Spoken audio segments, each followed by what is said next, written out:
Assalamualaikum warahmatullahi wabarakatuh. Perkenalkan, nama saya Kosno Khotimah, NPM 2151040195 dari kelas E, Prodi Manajemen Bisnis Syariah, Fakultas Ekonomi dan Bisnis Islam. Di sini saya akan mempresentasikan tentang aset tetap. Materi pertama yaitu pengertian aktiva tetap atau aset tetap. Aktiva atau biasa disebut aset merupakan harta yang menjadi sumber ekonomi perusahaan yang digunakan untuk kegiatan operasional perusahaan. Untuk memahami tentang aset tetap, terdapat beberapa pendapat yang akan dikemukakan antara lain sebagai berikut. Menurut pernyataan Standar Akuntansi Keuangan (PSAK) nomor 16 paragraf 5 menyebutkan bahwa aktiva tetap dan adalah aktiva berwujud yang diperoleh dalam bentuk siap pakai atau dibangun lebih dahulu, yang digunakan dalam operasi perusahaan, tidak dimaksudkan untuk dijual dalam rangka kegiatan normal perusahaan, dan mempunyai masa manfaat lebih dari 1 tahun. Dari pengertian tersebut, yang dimaksud dengan aktiva tetap adalah yang pertama yaitu merupakan aktiva berwujud, yang kedua itu memiliki masa manfaat lebih dari 1 tahun, yang ketiga itu digunakan dalam kegiatan operasi perusahaan, yang keempat tidak dimaksudkan untuk dijual kembali. Yang selanjutnya itu pengelompokan aktiva tetap. Pengelompokan itu tergantung pada kebijaksanaan akuntansi perusahaan masing-masing, karena umumnya semakin banyak aktiva tetap yang dimiliki oleh perusahaan, maka semakin banyak pula kelompoknya. Aktiva tetap yang dimiliki perusahaan terdiri dari berbagai jenis dan bentuk, tergantung pada sifat dan bidang usaha yang diterjuni perusahaan tersebut. Dari macam-macam aktiva tetap, untuk tujuan akuntansi dilakukan penggolongan sebagai berikut. Yang pertama yaitu yang umumnya tidak terbatas seperti tanah untuk letak perusahaan pertanian dan peternakan. Yang kedua yaitu yang umumnya terbatas dan apabila sudah habis masa penggunaannya dapat diganti dengan aktiva yang sejenis, misalnya bangunan, mesin, alat-alat, mebel, dan lain-lain. Yang ketiga yaitu terbatas dan apabila sudah habis masa penggunaannya tidak dapat diganti dengan aktiva yang sejenis, misalnya sumber-sumber alam seperti hasil tambang dan lain-lain. Menurut Sofyan Safri, hak aktiva tetap dapat dikelompokkan dalam berbagai sudut, antara lain berdasarkan sudut substansi. Yang pertama itu tangible asset atau aktiva berwujud, seperti lahan, mesin, gedung, dan peralatan.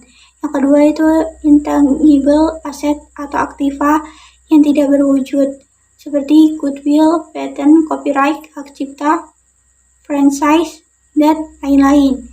Yang kedua itu berdasarkan sudut disusutkan atau tidak.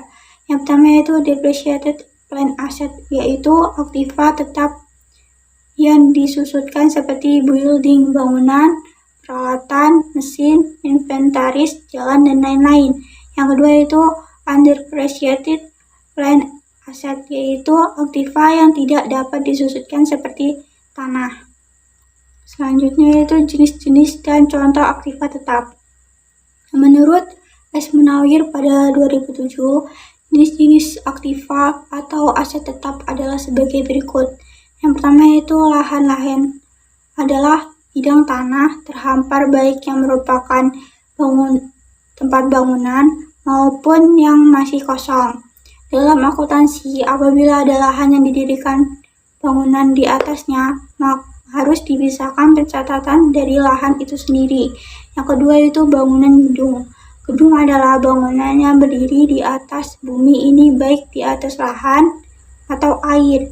Catatannya harus terpisah dari lahan yang menjadi lokasi gedung. Yang ketiga yaitu mesin. Mesin termasuk peralatan-peralatan yang menjadi bagian dari mesin yang bersangkutan. Yang keempat yaitu kendaraan. Semua jenis kendaraan seperti alat pengangkut, truk grader, traktor, forklift, mobil, kendaraan bermotor, dan lain-lain. Yang kelima yaitu perabot. Dalam jenis ini termasuk perabotan kantor, perabotan laboratorium, perabotan pabrik. yang merupakan isi dari suatu bangunan. Yang keenam yaitu inventaris. Peralatan yang dianggap merupakan alat-alat besar yang digunakan dalam perusahaan, seperti inventaris kantor, inventaris pabrik, inventaris laboratorium, inventaris gudang, dan lain-lain. Yang terakhir yaitu prasarana. Prasarana merupakan kebiasaan bahwa perusahaan membuat klasifikasi khusus prasarana seperti jalan, jembatan, rel, pagar, dan lain-lain. Tadi selanjutnya itu aset tetap juga dapat digolongkan menjadi aktiva tetap berwujud dan tak berwujud. Contoh aktiva tetap berwujud. Aktiva tetap berwujud ialah aset tetap yang mempunyai bentuk fisik. Ada 3 jenis dari aktiva atau aset tetap berwujud. Contoh diantaranya yaitu yang pertama, aktiva yang memiliki sumber penyusutan atau juga depresiasi, misalkan seperti bangunan atau gedung, peralatan, inventaris, kendaraan, mesin-mesin produksi, dan yang lainnya. Yang kedua, aktiva yang mempunyai sebuah sumber dari depresi ataupun penyusutan, misalkan seperti tambang mineral deposit, ataupun sumber daya alam lainnya. Yang ketiga yaitu aktiva yang tidak mengalami sebuah penyusutan ataupun tidak mengalami depresi, misalkan seperti tempat ataupun tanah yang di atasnya didirikan sebuah bangunan, perusahaan, dan yang lain sebagainya. Aktiva tetap berwujud adalah aset yang memiliki bentuk fisik dan bersifat relatif permanen. Aktiva atau aset tetap berwujud juga dapat mengalami penyusutan nilai. Beberapa contoh dari jenis ini adalah yang pertama yaitu gedung dan bangunan, yang kedua itu tanah, yang ketiga itu peralatan, yang keempat itu kendaraan, yang kelima itu mesin. Yang selanjutnya itu contoh aktiva tetap tak berwujud. Ini adalah aktiva yang tidak mempunyai wujud fisik.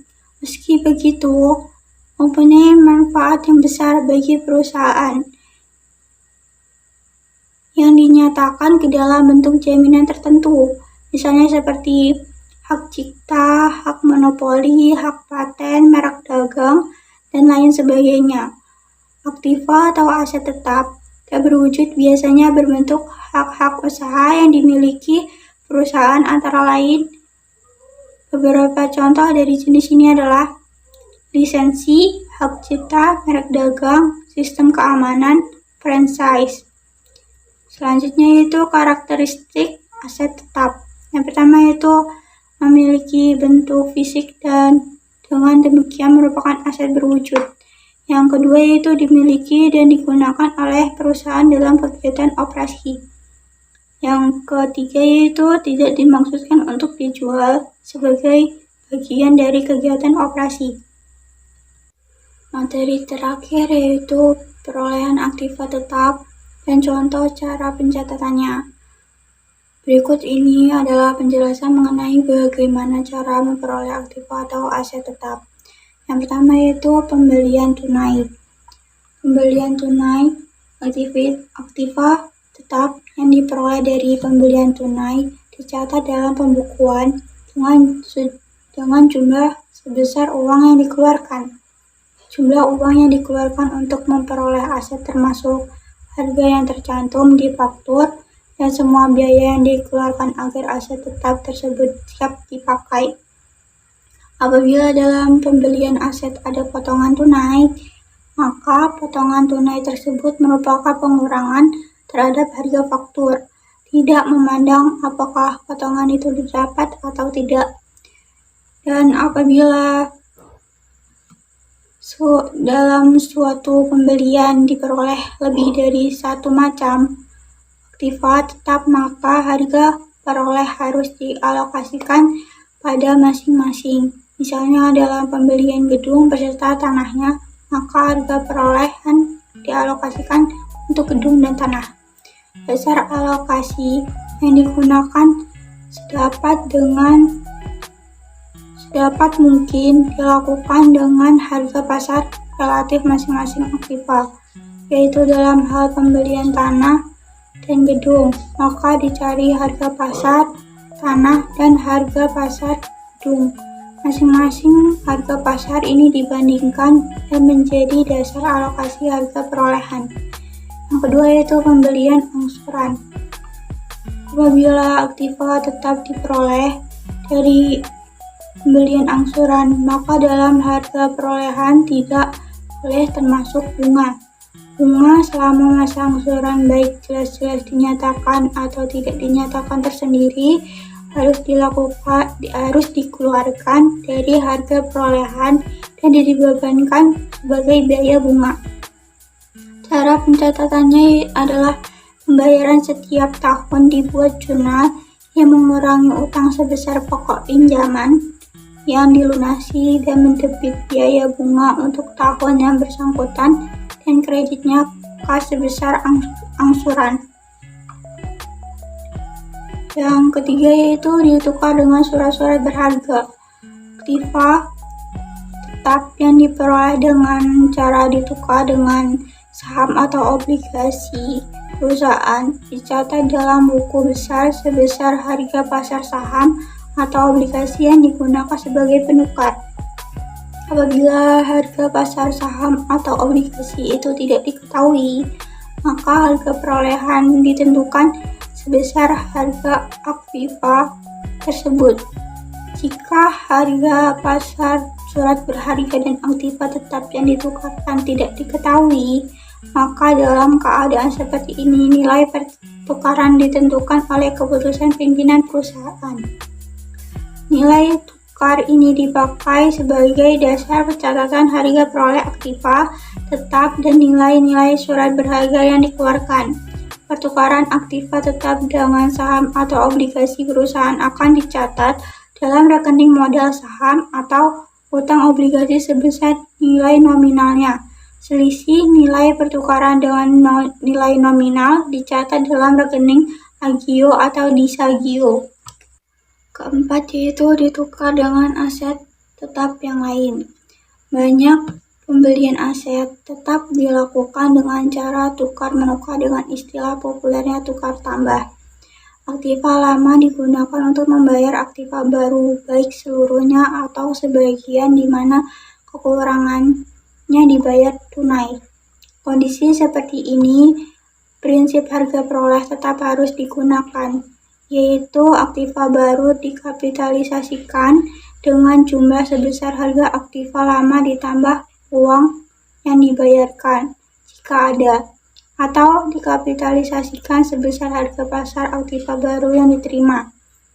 Yang kelima yaitu diperoleh dari hadiah atau donasi. Aktiva tetap yang diperoleh dari hadiah atau donasi pencatatannya bisa dilakukan menyimpang dari prinsip harga perolehan. Untuk menerima hadiah seringkali juga dikeluarkan biaya, namun biaya-biaya tersebut jauh lebih kecil dari nilai aset tetap yang diterima. Bila aktiva tetap dicatat sebesar biaya yang sudah dikeluarkan, maka hal ini akan menyebabkan jumlah aktiva dan modal terlalu kecil. Jika beban depresiasi menjadi terlalu kecil. Untuk mengatasi keadaan ini, maka aktiva yang diterima sebagai hadiah dicatat sebesar harga pasarnya. Yang terakhir yaitu aktiva yang dibuat sendiri. Melalui pertimbangan tertentu, perusahaan seringkali membuat sendiri aktiva atau aset tetap yang diperlukan seperti contoh gedung, alat-alat, dan perabotan. Pembuatan aktiva ini biasanya dengan tujuan untuk mengisi kapasitas atau karyawan yang masih idle. Semua biaya yang dibebankan untuk pembuatan aktiva sendiri seperti bahan, upah langsung, dan factory overhead langsung tidak menimbulkan masalah dalam menentukan harga pokok aktiva tetap atau aktiva tetap yang dibuat. Tapi untuk biaya factory overhead tidak langsung menimbulkan sebuah pertanyaan. tentang berapa besar yang harus dialokasikan untuk Aktiva yang sedang dibuat itu. Ada dua cara untuk membebankan biaya factory overhead, yaitu yang pertama, kenaikan biaya factory overhead yang dibebankan pada Aktiva yang dibuat. Yang kedua yaitu biaya factory overhead dialokasikan dengan tarif untuk pembuatan Aktiva dan produksi. Baik, sekian dari saya. Assalamualaikum warahmatullahi wabarakatuh.